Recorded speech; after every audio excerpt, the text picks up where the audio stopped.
Целта е да се даде полна поддршка на Елеонора Рашковска за градоначалник на општина Берово.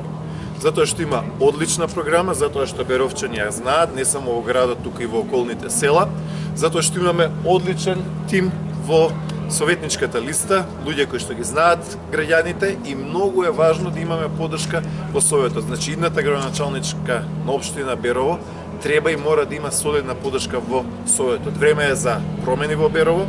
Берово изминативе 4 години стагнираше.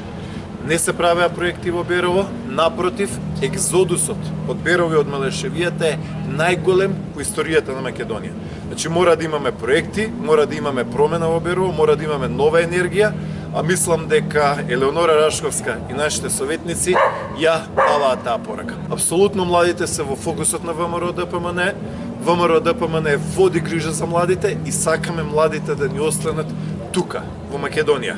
Од таа причина, во наредните денови ќе ја презентираме нашата програма, ќе имаме инвестиции во школството, ќе имаме инвестиции во локалната инфраструктура и нормално по промената на власта, мислам дека доаѓа промена на власта, мислам дека овој заевизам во кој што живееме му се гледа крајот, мислам дека ќе имаме нова енергија, нова влада на ВМРО ДПМН, предводена од Христијан Мицкоски и дека тогаш ќе може да почне она што ние велиме дека е создавање на нова иднина и она што го порачува нашата коалиција, тоа е коалиција за обнова.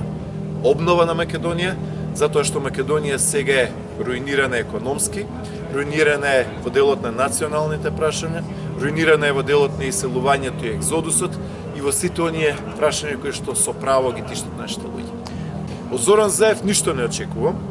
Очекувам напротив притисоци, подкупи, се тоа на што го гледаме изминатите години. Но мислам дека неодбранливо е веќе да се гласа за Зоран Заев, неодбранливо е да се дава поддршка на овие неразбрани трговци, неодбранливо е Македонија да има 7000 погреби и најголема смртност во светот, а власта да ни вели дека се е во ред.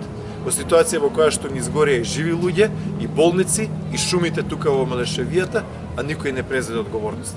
Не очекувам од власта фер однос, но очекувам масовна поддршка од граѓаните, затоа што народот со право е револтиран и разочаран од власта.